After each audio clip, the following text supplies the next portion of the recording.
Now, from Eyewitness News, this is a live Pinpoint Doppler 12 weather alert.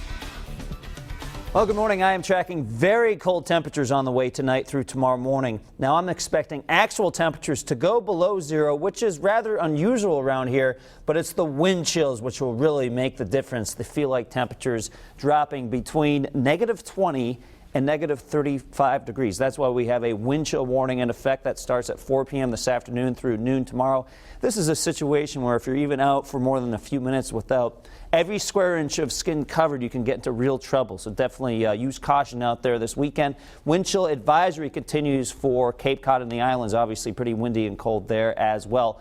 Our source of air continues to drain here from the Arctic, northern Canada. You can see that flow directly into southern New England, especially this afternoon when the core of that Arctic air starts to arrive. So for today, through the next several days, we're going to leave you in the medium category on the threat tracker. Actual temperatures right now, certainly not balmy. They're cold. 16 in Smithfield, 14 Taunton, 19 Westerly, 21 on Block Island. And here's the thing about these current temperatures.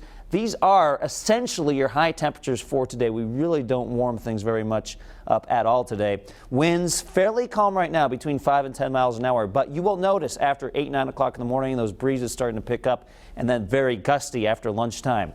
Wind chills, 7 in Smithfield, 11 Providence, 9 in Newport. It's obviously these wind chills which will really plummet over the next 24 hours. We are tracking a few snow showers across southern New England. You can see this batch now across portions of South County around the Charleston area. Block Island, you could be seeing a few flurries.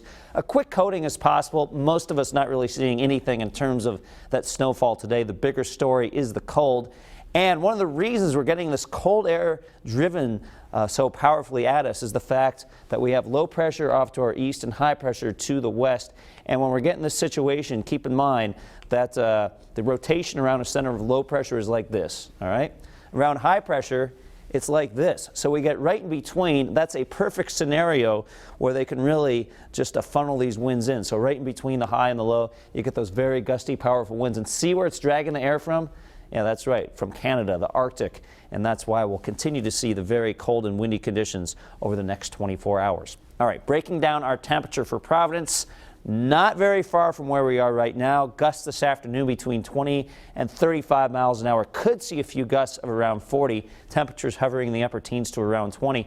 Don't be surprised by the mid to late afternoon if these temperatures actually start to fall into the teens, and then after sunset perhaps already into the single digits. So instead of being high temperatures, which normally come in this afternoon, our afternoon temperature is actually a little bit lower than what we're going to see at noontime. So don't think of these as high temperatures, just think of these as afternoon temperatures, and you get the idea. 16 in Scituate, 14 Foster, 15 West Greenwich. Would not be shocked to see portions of Providence County like Gloucester, Foster drop into the single digits just after sunset. 20 in Fall River for an afternoon temperature, between 19 and 20 in Seekonk.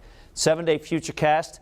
Notice I have -5 for a low temperature forecast tomorrow. If we do hit that -5, that would be the coldest we have seen around here in about a year. If we go to -6, that would be the coldest temperature, I believe, since 2004. So you get the idea. Could be some historic cold on the way. Regardless of the actual temperature, extremely cold in terms of the wind chills tomorrow morning. This is 7 o'clock tomorrow morning, gusts of around 35. Actual temperature -4, wind chills in the -20s. By noontime, still gusting at around 30 miles an hour, temperature of 8. By around 4 or 5 p.m., the gusts calm down a little bit. Still brutally cold, but at least a little better than tomorrow morning. Then on Monday for President's Day, it's a dry start. We will start to see some light snow move in by later in the afternoon. Little accumulation expected, and I am expecting that snow to change over to mostly a rain-snow mix and then just plain old rain by Tuesday with high temperatures in the upper 40s. We'll keep an eye on that Monday evening and the Tuesday time frame. Obviously, if that transition takes a little longer to go from snow to rain, we'd be talking about accumulations. Right now, though, I'm not expecting accumulations for that Monday night into Tuesday system. But definitely stay with us. A lot of cold to track this weekend. Short-lived, though. Big swing in temperatures once we get into Tuesday. Very good point. Kind of up and down over the next 7 days. That's a little relief. All right, Pete, thanks so much. Covering New England for you this morning.